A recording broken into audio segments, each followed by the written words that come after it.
నమస్తే వార్తలకి స్వాగతం. వివరాల్లోకి వెళితే ముఖ్యమంత్రి నారా చంద్రబాబు నాయుడు ఈ రోజు బాపట్ల జిల్లాలో పర్యటిస్తున్నారు. వేమూరు నియోజకవర్గం సూరేపల్లిలో మీ భూమి మీ హక్కు కార్యక్రమంలో ముఖ్యమంత్రి పాల్గొన్నారు. ఈ సందర్భంగా ఏర్పాటు చేసిన స్టాల్స్ ను ముఖ్యమంత్రి తొలుత పరిశీలించారు. అనంతరం రైతులకు పట్టాదారు పాసు పుస్తకాలు అందజేశారు. ఈ సందర్భంగా ముఖ్యమంత్రి మాట్లాడుతూ ప్రజా సంక్షేమమే ప్రభుత్వ లక్ష్యమన్నారు. బాపట్ల జిల్లా వేమూరు నియోజకవర్గంలోని సూరేపల్లిలో మీ భూమి మీ హక్కు కార్యక్రమంలో సీఎం చంద్రబాబు మాట్లాడారు. ప్రజల ఆస్తులకు భద్రత ఇవ్వాలనే పట్టాదారు పాసు పుస్తకాలు ఇస్తున్నట్లు తెలిపారు. భూమి అనేది ఆస్తి మాత్రమే కాదని జీవనాధారం, భద్రత, గౌరవమని పేర్కొన్నారు. ప్రజల ఆస్తులకు భద్రత, ప్రజల జీవితాలకు భరోసా ఇవ్వాలనే ఉద్దేశంతో ఒక ముఖ్యమంత్రిగా ప్రతి నెల 9వ తారీఖు రాష్ట్రంలో ఒక ప్రాంతానికి వచ్చి స్వయంగా పట్టాదారు పాసు పుస్తకాలు ఇవ్వడానికి నేనే నాయకత్వాన్ని వహించానంటే మీరందరూ అర్థం చేసుకోవాల్సిన అవసరం ఉంది. భూమి అనేది ఒక ఆస్తి మాత్రమే కాదు, ప్రతి ఒక్కరికి జీవనాధారం, భద్రత, గౌరవం. గత ప్రభుత్వంలో మీ భూమిపైన కన్నేశారు. మిమ్మల్ని ఎక్కడికక్కడ కట్టడి చేయాలని ఆలోచించారు, బ్లాక్మెయిల్ చేయాలని ఆలోచించారు. దానిపైనే మీ ఆస్తులపైన పడ్డారు, కబ్జాలు చేశారు, రికార్డులు తారుమారు చేశారు. భయంకరమైన వాతావరణాన్ని క్రియేట్ చేసి ప్రతి గ్రామంలో, ప్రతి ఇంటిలో భూ వివాదాలకు తెరలేపారు. మీ పట్టాదారు పాసు పుస్తకం పైన ఆనాటి ఏమనాలనో తను నాకు అర్థం కాదు, ఏ పేరు పెట్టి పిలవాలో నాకైతే అర్థం కాదు. ఆయన ఫోటో వేసుకున్నాడు. నిద్ర లేచి రోజంతా ఆయన ఫోటో మీరు చూడాలి. ఆస్తి మీది, ఫోటో అయింది. ఇంకో పక్క మీరు ఒకసారి చూస్తే ఆ రోజు మీ పొలం చుట్టూ సరిహద్దులు, సర్వే రాళ్లపైన ఆయన బొమ్మ జిక్కించుకున్నాడు. వందల వేల కోట్ల రూపాయలు ఖర్చు పెట్టాడు. అంటే ఇలాంటి వాళ్ళని నేను ఎప్పుడు చూడలా. ఎందుకంటే మనం గుర్తుపెట్టుకోవాలి, పాలకులనే వ్యక్తులు ఎప్పుడైనా అవకాశం వస్తే ఒక మంచి పని చేయాలి తప్ప ఇలాంటి పనికిమాలను చేసే పరిస్థితికి వచ్చారు. వాళ్ళు పోయారు. వాళ్ళు చేసిన పాపాలు, అక్రమాలు మిగిలే ఉన్నాయి, వెంటాడుతున్నాయి. నేను మొట్టమొదటిసారిగా 94లో రెవెన్యూ మినిస్టర్ అయ్యాను.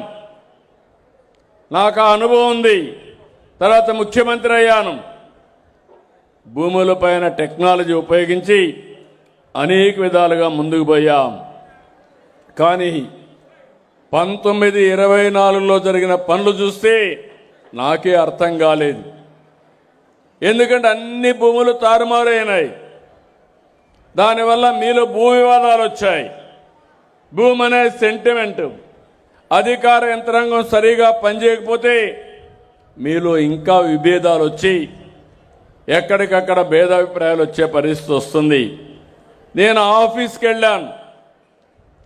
ముఖ్యమంత్రిగా మొట్టమొదటిసారిగా వస్తూ ఉంటే ఎవరంటే వాళ్ళు ఆవేశంతో, బాధలతో, ఫ్రస్ట్రేషన్తో అర్జీలు ఇచ్చేవాళ్ళు. ఆ అర్జీలన్నీ చూశాను. 100కి 90% రెవెన్యూ డిపార్ట్మెంట్ అర్జీలే.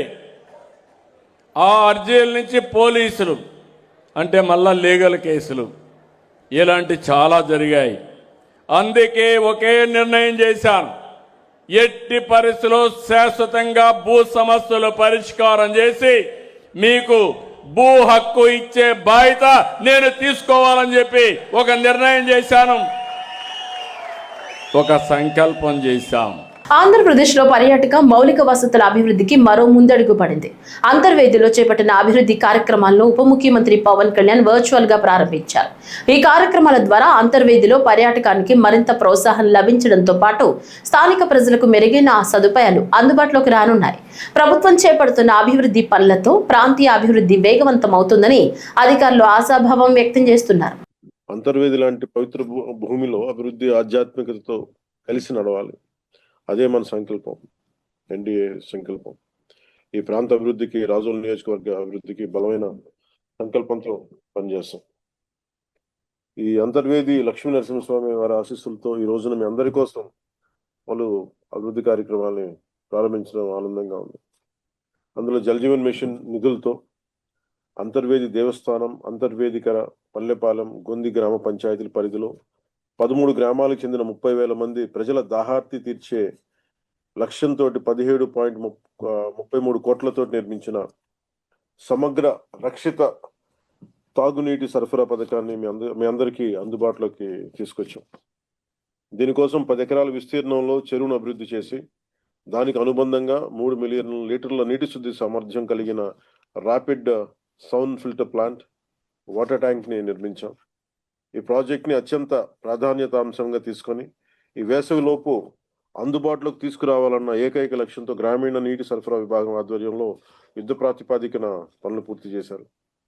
ఈ పథకం కోసం గన్నవరం కాలువ నుంచి పంపింగ్ ద్వారా నీటిని తీసుకొచ్చి చెరువులో స్టోరేజ్ చేయను.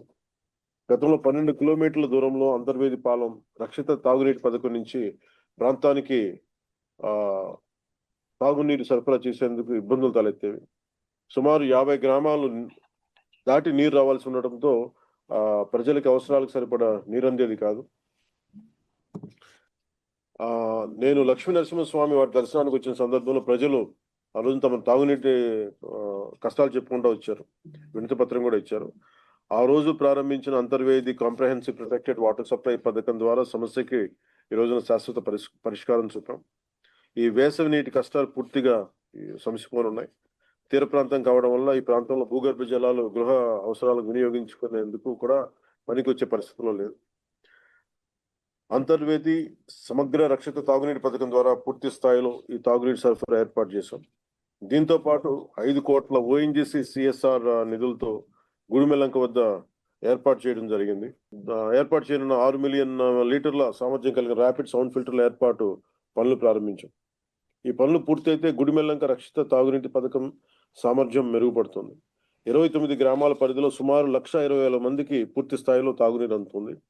దీనికి CSR ఫండ్స్ కోసం ముందుకొచ్చి దాదాపు 5 కోట్ల నిధులు ఇచ్చిన ONGC సంస్థకి ఎగ్జిక్యూటివ్ డైరెక్టర్ శ్రీ హేమంత్ ముల్కాజీ గారికి, chief general manager Shri Ramarao గారికి మనస్ఫూర్తిగా రాష్ట్ర ప్రభుత్వం తరఫున, NDA ప్రభుత్వం తరఫున పంచాయతీరాజ్ శాఖ ధన్యవాదాలు తెలుపుకుంటా ఉన్నాను.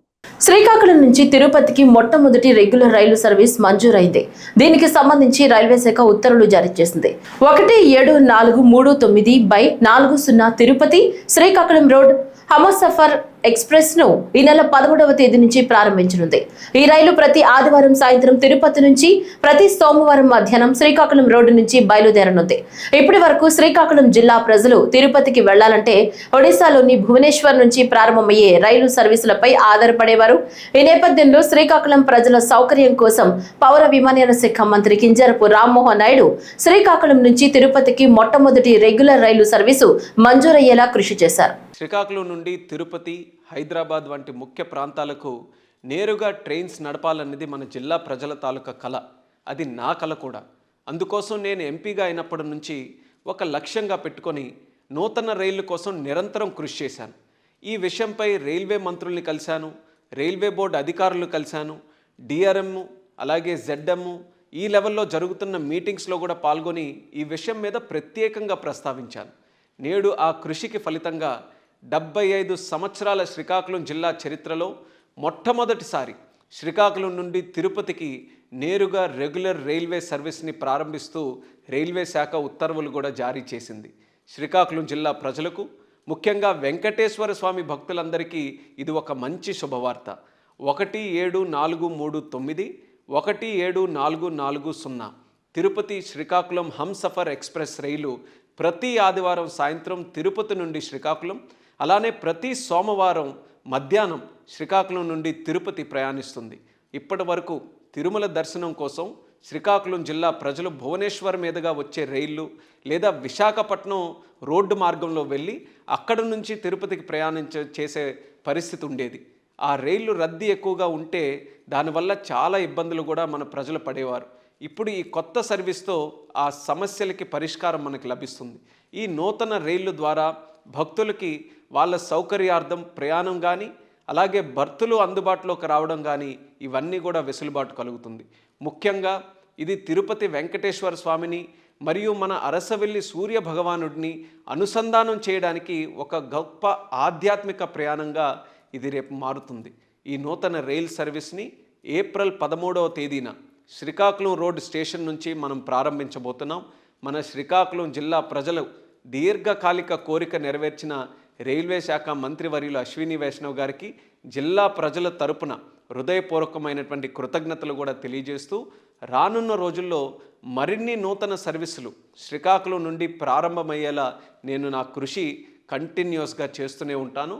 శ్రీకాకుళం జిల్లా రైల్వే ప్రగతిని మరింత ముందుకు తీసుకొని వెళ్తానని తెలియజేసుకుంటూ మరొక్కసారి శుభాకాంక్షలతో మా జిల్లా ప్రజలందరికీ కూడా నమస్కారాలు. సేతు బంధన్ కార్యక్రమంలో భాగంగా కేంద్ర ప్రభుత్వం మంజూరు చేసిన నిధులతో నిర్మిస్తున్న గుంటూరు నగరంలోని వంతెన పనులను రాష్ట్ర రోడ్లు భవనాల శాఖ మంత్రి జనార్దన్ రెడ్డి బుధవారం సాయంత్రం పరిశీలించారు. 98 కోట్ల రూపాయలతో నిర్మిస్తున్న ఈ ఆర్ఓబిని ప్రజలకు ఇబ్బందులు లేకుండా పూర్తి చేయాలని, ఒకేసారి అండర్ పాస్ కూడా నిర్మించాలని అధికారులకు మంత్రి సూచించారు. గత ప్రభుత్వం కూడా ఏ రోజు కూడా ఈ యొక్క గుంటూరు ప్రజలు కానీ ఈ శంకర్ విలాస్ దగ్గర ఉన్న బ్రిడ్జి గురించి ఎప్పుడు కూడా మాట్లాడలేదు.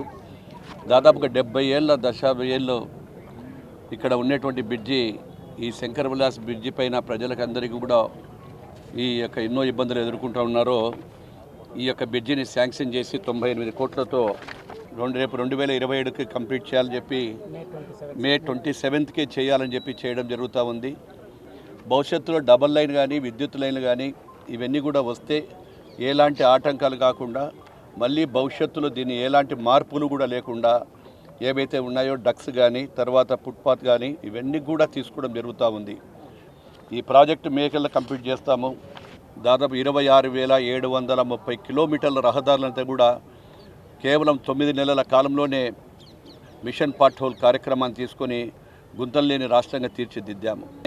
3,000 కోట్ల రూపాయలకు పైగా నిధులు వెచ్చించి ఎక్కడైతే రహదారులన్నీ కూడా వెహికల్ మూవ్మెంట్కి ఎక్కడ ఇబ్బందులు ఉండొద్దు, సింగిల్ లేయర్లు ఏదైనా ఉన్న చోట కూడా వేసుకుంటూ పోవాలనే ఉద్దేశంతో ఈరోజు మళ్ళీ రెన్యూవల్స్ కూడా చేస్తూ ఉన్నాం. నేషనల్ హైవేకి సంబంధించి దాదాపుగా 90 లక్ష కోట్ల రూపాయల వరకు మన దగ్గర ఇప్పుడు పనులు జరుగుతూ ఉన్నాయి. ఆర్థిక లోటు, ఇతర అవరోధాలను అధిగమించి అభివృద్ధి సంక్షేమాల కలబోతుగా రాష్ట్రాన్ని ప్రగతి పదంలో నడిపించే లక్ష్యంతో 2026-27 బడ్జెట్ను రాష్ట్ర ప్రభుత్వం తీర్చిదిద్దిందని కాకినాడ జిల్లా ఇన్ఛార్జ్ మంత్రి, రాష్ట్ర మున్సిపల్ పరిపాలన పట్టణాభివృద్ధి శాఖ మంత్రి పొంగూరు నారాయణ తెలిపారు. కాకినాడ కలెక్టరేట్లో బుధవారం నిర్వహించిన కార్యక్రమంలో అభివృద్ధి సంక్షేమాలకు ప్రభుత్వం ఇస్తున్న ప్రాధాన్యతలను, వాటి ద్వారా చేకూరనున్న దీర్ఘకాలిక సుస్థిర ప్రయోజనాలను వివరించారు. అంటే మన రాష్ట్రంలో 26-27 సంవత్సరానికి బడ్జెట్ అలొకేషన్ ఎలా చేశారు, ప్రత్యేకంగా సంక్షేమ పథకాలకి, డెవలప్మెంట్స్కి, అదేవిధంగా ఈ జిల్లాకి ఎలా చేశారనే దాని మీద ప్రజాప్రతినిధులు అందరితో కూర్చొని డిస్కస్ చేయమని కోరిన ముఖ్యమంత్రి గారు దిశానిర్దేశం ఇచ్చారు. అదేవిధంగా ప్రతి శాసనసభ్యుడు తన యొక్క కాన్స్టిట్యున్సీలో ఉన్న మండల నాయకులతో కూడా ఈ యొక్క బడ్జెట్ విషయాలు తెలియజేయాలి. ఎందుకనంటే రాష్ట్రం ఎలా విడిపోయిందో అందరికీ తెలుసు. అయితే ఈ యొక్క బడ్జెట్ మన 26-27లో ఏదైతే బడ్జెట్ పెట్టామో దాంట్లో ఏ ఐటెంకి ఎంత పెట్టాము, అసలు ఎంత ఆదాయం వస్తుంది, పర్ క్యాపిటల్ ఇన్కమ్ మంది ఎంత, పక్క రాష్ట్రాలది ఎంత, ఇవన్నీ ప్రజాప్రతినిధులకు తెలియాలి. అందుకని జిల్లా లెవెల్లో ఇన్ఛార్జ్ మంత్రిగా కలెక్టర్ గారి యొక్క ఆధ్వర్యంలో యాక్చువల్గా పెట్టమన్నారు. దాని మీద ఈరోజు డిస్కస్ చేసాం. ముఖ్యంగా తీసుకుంటే పాపులేషన్ పరంగా మనది 58%, మన నుంచి విడిపోయిన వాళ్ళది 42%, కానీ మన ఆదాయం 46%. పాపులేషన్ 58%, ఆదాయం వచ్చి అప్పుడు 46%. అయితే మీకు అందరికీ తెలిసిందే, ఈరోజు తీసుకుంటే ఈరోజు పర్ క్యాపిటల్ ఇన్కమ్ అనేది చాలా ఇంపార్టెంట్.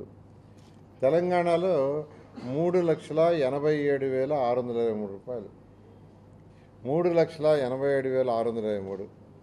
అదే మన స్టేట్లో 2,66,240 పర్ క్యాపిటల్ ఇన్కమ్ మీదే ఆ రాష్ట్రం యొక్క ఇన్కమ్ ఉంటుంది. తిరుపతి జిల్లాను అట్రాసిటీ ఫ్రీ జోన్ గా మార్చేందుకు చర్యలు చేపడతామని రాష్ట్ర SC commission chairman K S Jawahar తెలిపారు. తిరుపతి కలెక్టరేట్లో ఈరోజు ఎస్సీలు ఎదుర్కొంటున్న సమస్యలను స్వయంగా తెలుసుకున్న ఆయన వారి నుంచి వినతి పత్రాలను స్వీకరించారు. అనంతరం కేఎస్ జవహర్ మాట్లాడుతూ అర్హత కలిగిన షెడ్యూల్డ్ కులాల పాడి రైతులకు విరివిగా రుణాలను అందజేయాలని బ్యాంకులను ఆదేశించినట్లు తెలిపారు. సంక్షేమ వసతి గృహాలను సంబంధిత అధికారులు క్షేత్రస్థాయిలో సందర్శించాలన్నారు.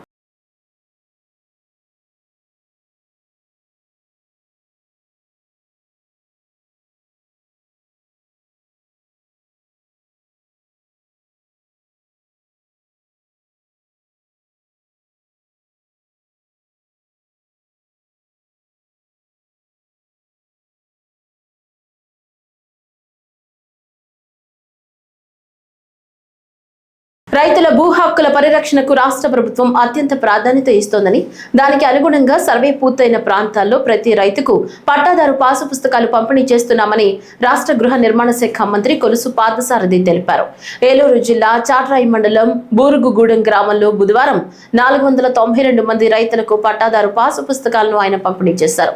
ఈ సందర్భంగా పార్థసారథి మాట్లాడుతూ భూ రికార్డులు మార్పు చేసేందుకు వీలు లేకుండా డిజిటలైజేషన్ చేశామని తెలిపారు.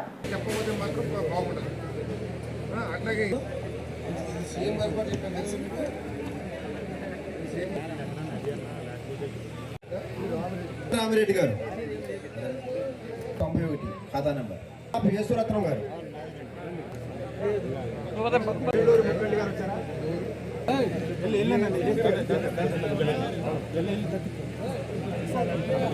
పార్వతీపురం మన్యం జిల్లాలోని అన్ని గ్రామాలను పరిశుభ్రంగా తీర్చిదిద్దడమే లక్ష్యంగా శుభ్రత అనే వినూత్న ఉద్యమానికి శ్రీకారం చుట్టినట్లు జిల్లా కలెక్టర్ ఎన్ ప్రభాకర్ రెడ్డి తెలిపారు.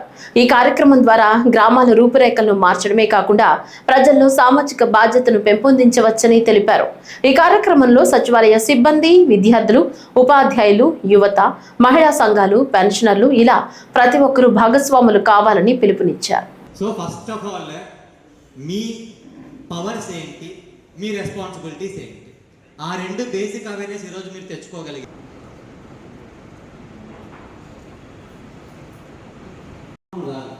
మనం అనుకుంటే సాధించిన మురికి నీళ్ళంతా కూడా వీళ్ళందరూ మంచివాళ్ళు భాగాలు పంచుకొని ఇరుకిరుగా ఇల్లులు కట్టారు.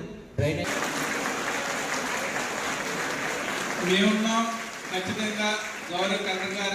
కాకినాడ జిల్లాలో ఎస్సీ ఎస్టీ వినియోగదారులకు 73,56,00,000తో 12.94 మెగావాట్ల సామర్థ్యం గల సోలార్ ప్లాంట్లు ఏర్పాటు చేయాలని లక్ష్యంగా పెట్టుకున్నట్లు కాకినాడ జిల్లా కలెక్టర్ ఎంఎన్ హరీంద్ర ప్రసాద్ పేర్కొన్నారు. పిఠాపురం నియోజకవర్గం జల్లూరు గ్రామంలో విద్యుత్ శాఖ ఆధ్వర్యంలో ఎస్సీ ఎస్టీ వర్గాల వినియోగదారులకు కేంద్ర ప్రభుత్వం అమలు చేస్తున్న పీఎం సూర్యఘర్ ముఫ్త్ బిజిలీ యోజన కింద ఉచిత సోలార్ విద్యుత్ పథకాన్ని జిల్లా కలెక్టర్ ఎంఎన్ హరీంద్ర ప్రసాద్ ప్రారంభించారు. ఈ సందర్భంగా కలెక్టర్ మాట్లాడుతూ ఈ పథకం కింద ఉచిత విద్యుత్ లభించడంతో పాటు ముఖ్యంగా ఎస్సీ ఎస్టీ వర్గాల ఆర్థిక అభివృద్ధికి ఇది కీలకంగా మారుతుందని పేర్కొన్నారు.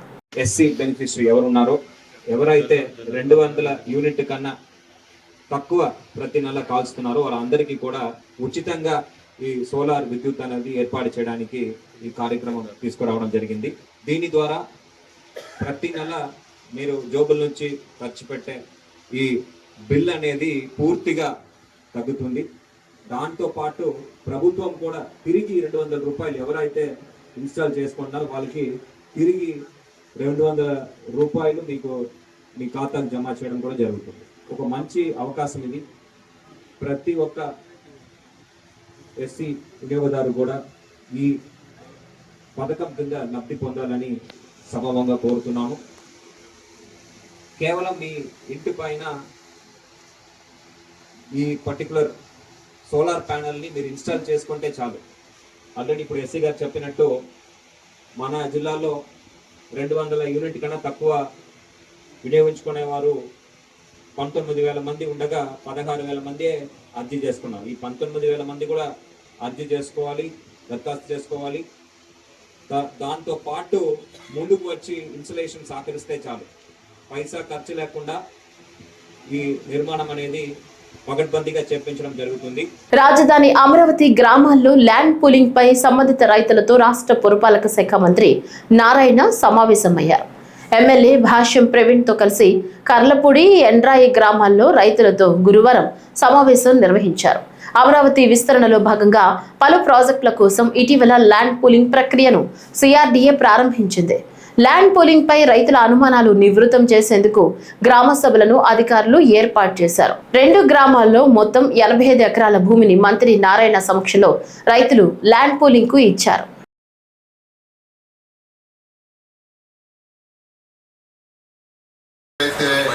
యూనిట్లు రాలేదు, నిన్న కూడా కమిషన్ ఎక్కడే రావాలి వచ్చే వాటికి పడదని అక్కడే పెట్టండి, పెట్టినట్లు పెట్టొద్దు చెప్పారు. ఇంకొచ్చే వాటిలోనే వస్తాయి లెక్కల్లో. పత్రికా స్వేచ్ఛ పేరుతో ఆంధ్రజ్యోతి రాధాకృష్ణ చెత్తరాతలు రాస్తున్నాడని మహిళలను ఉద్దేశించి చేసిన అసభ్యకర వ్యాఖ్యల్ని వెనక్కి తీసుకోవాలని, ఏమాత్రం సభ్యతా సంస్కారాలు ఉంటే తక్షణమే ఏబిఎన్ రాధాకృష్ణ మహిళలకు క్షమాపణ చెప్పాలని వైఎస్ఆర్ కాంగ్రెస్ పార్టీ కందుకూరు నియోజకవర్గ ఇన్ఛార్జ్ బుర్రా మధుసూదన్ యాదవ్ డిమాండ్ చేశారు. రాధాకృష్ణ జర్నలిజం వృత్తిలో ఉంటూ సభ్య సమాజం తలదించుకునేలా మాట్లాడుతున్నారని, వైఎస్ఆర్సీపీ నేతలపైన వారి కుటుంబ సభ్యులపైన సిగ్గులేని వ్యాఖ్యలు చేస్తున్నాడని, ఇంత నీచానికి ఒడిగట్టిన రాధాకృష్ణ బేషరతుగా తప్పును అంగీకరించాల్సిందేనని స్థానిక పట్టణ పరిధిలోని పోలీస్ స్టేషన్ సబ్ ఇన్స్పెక్టర్ కు ఏబిఎన్ రాధాకృష్ణపై ఫిర్యాదు చేశారు. ఆంధ్రజ్యోతి ఏబిఎన్ రాధాకృష్ణ గారి మీద ఇప్పుడే డిఎస్పీ ఆఫీసులో కంప్లైంట్ ఇవ్వడం జరిగింది. ముఖ్యంగా వైఎస్ఆర్ కాంగ్రెస్ పార్టీ అధ్యక్షులు మాజీ ముఖ్యమంత్రి వైఎస్ జగన్మోహన్ రెడ్డి గారి మీద అనుచిత వ్యాఖ్యలు చేయటం, వైఎస్ఆర్ కాంగ్రెస్ పార్టీ నాయకుల మీద, మా మీద, మాజీ ఎమ్మెల్యేల మీద, మా భార్యల మీద కూడా వారు చేసిన వాక్యాలన్నీ కూడా టీవీల్లో మిగతా మీడియాలో కూడా మనం రావడం చూసాం. ఇవన్నీ కూడా చాలా నాగరికతకి విరుద్ధంగా, ఎవరు మాట్లాడుకునే విధంగా నీచాతి నీచంగా వారు మాట్లాడటం జరిగింది, వారు ప్రచారం జరిగింది. రాధాకృష్ణ గారు ఎలక్షన్కు ముందు పచ్చ మీడియా, తెలుగుదేశం పార్టీకి అనుకూలంగా పేపర్ నడిపించారు, టీవీ నడిపించారు, గెలిచారు. మోసపూరితమైన మాటలు చెప్పి మోసపూరితమైన వ్యాఖ్యానించి ప్రభుత్వాన్ని కూడా గద్దెనెక్కించారు. గద్దెనెక్కించి ఏ కాన్స్టిట్యున్సీ పోండి 175 కాన్స్టిట్యున్సీలు అవినీతి మయం. దోచుకో, దాచుకో, పంచుకో. ఈ సామెతగా ఈ 2 సంవత్సరాల కాలంలో తెలుగుదేశం పార్టీ ఇప్పుడు ఎలక్షన్ పెడితే 175 ఓడిపోయే పరిస్థితి ఉంది. దాన్ని ఏదో ఒక రూపంలో అధిగమించాలని చెప్పేసి ఆంధ్రజ్యోతి పూనుకుంది. జమ్మలమడుగులో గూడు మస్తాన్ వలీ స్వామి దర్గా కమిటీ ఆధ్వర్యంలో ఉరుసు ఉత్సవాలు బుధవారం అంకురార్పణతో ప్రారంభమయ్యాయి. ఈ సందర్భంగా గూడు మస్తాన్ వలీ స్వామి దర్గా కమిటీ ప్రెసిడెంట్ జానీ మాట్లాడుతూ ఏప్రిల్ 9న గంధం, 10న ప్రధాన ఉరుసు, 11న జియారత్ కార్యక్రమాలు నిర్వహించనున్నట్లు తెలిపారు. 10వ తేదీన ఖవ్వాలి కార్యక్రమం, 11న సాంస్కృతిక కార్యక్రమాలు కూడా ఏర్పాటు చేసినట్లు వెల్లడించారు. దాదాపు 113 సంవత్సరాల చారిత్రక ప్రాముఖ్యత కలిగిన ఈ ఉరుసు ఉత్సవాలను ఘనంగా నిర్వహిస్తున్నామని చెప్పారు. భక్తుల సౌకర్యార్థం దర్గా కుడివైపున పార్కింగ్ సదుపాయం కల్పించామని తెలిపారు. ఉత్సవాల నిర్వహణలో సహకరిస్తున్న పట్టణ పోలీసులు, విద్యుత్ శాఖ అధికారులకు కృతజ్ఞతలు తెలిపారు. భద్రత కోసం సీసీ కెమెరాలు కూడా ఏర్పాటు చేసినట్లు చెప్పారు. ప్రజలు పెద్ద ఎత్తున పాల్గొని ఉత్సవాలను విజయవంతం చేయాలని కోరారు. జమ్మలమడుగు పట్టణానికి పెన్నా నది ఒడ్డున వెలసినటువంటి గూడు మస్తాన్ వలీ స్వామి ఉరుసు అంటే దాదాపుగా 1863 నుండి ఉరుసు జరుగుతుంది. సుమారుగా 113 సంవత్సరాల చరిత్ర కలిగిన మా గూడు మస్తాన్ వలీ స్వామి ఉత్సవాలు ఈ నెల 8 నిషాను, 9వ తేదీ గంధము, 10వ తేదీ ఉరుసు, 11వ తేదీ ఆర్కెస్ట్రా. దీన్ని ఎప్పటి నుండో చరిత్ర కలిగిన ఈ స్వామి దర్గాకు కేవలం ముస్లిమ్స్లే కాదు, హిందువులు కానీ, క్రిస్టియన్లు కానీ, ముస్లింలు కానీ అందరూ పాల్గొని అందరూ భక్తులు సమర్పించిన కానుకలతో ఉరుసు ఉత్సవాలను ఘనంగా ప్రతి సంవత్సరం నిర్వహించడం జరుగుతుంది. అలాగే ఈ సంవత్సరం కూడా ఉత్సవాలను ఘనంగా నిర్వహించాలని చెప్పి మా కమిటీ తరఫున, అలాగే జిఎంవి కమిటీ తరఫున అందరం నిర్ణయించి భక్తుల సౌకర్యార్థము పార్కింగ్ను కూడా దర్గాకు కుడి పక్కన పార్కింగ్ ప్లేస్ను కూడా రెడీ చేయడం జరిగింది. అలాగే గ్రౌండ్ను కూడా బాగా అలంకరించడం జరిగింది. మాకు ఈ ఉత్సవాలు జరగడానికి సహకరిస్తున్నటువంటి మా జమ్మలమడుగు పట్టణ పోలీసు వారికి మా కమిటీ తరఫున ధన్యవాదాలు తెలియజేస్తున్నాము. అలాగే డిఎస్పీ గారి సిఏ గారి ఆదేశాల మేరకు సీసీ కెమెరాలను కూడా అమర్చమని వాళ్ళు ఆదేశించడం జరిగింది. వారి ఆదేశాలను మనమందరం సీసీ కెమెరాలను కూడా బిగించడం జరుగుతుంది. ఎందుకంటే ఏదైనా చిన్న సంఘటన జరిగినా కూడా ఆ సంఘటనను మళ్ళీ రికవరీ చేయాలన్నా కూడా ఆ సీసీ కెమెరాలు ఉంటే బాగుంటుందని చెప్పి వాళ్ళు సూచించడం జరిగింది. మేము కూడా దాన్ని ఆచరించడం జరుగుతుంది. అలాగే ఈ ఉత్సవం జరగడానికి మాకు సహకరిస్తున్నటువంటి ఎలక్ట్రిక్ డిపార్ట్మెంట్ వారికి కూడా మేము మనస్ఫూర్తిగా అందరము కమిటీ వాళ్ళమందరము ధన్యవాదాలు తెలియజేస్తున్నాము. ఈ వార్తలు ఇంతటితో సమాప్తం. నమస్కారం.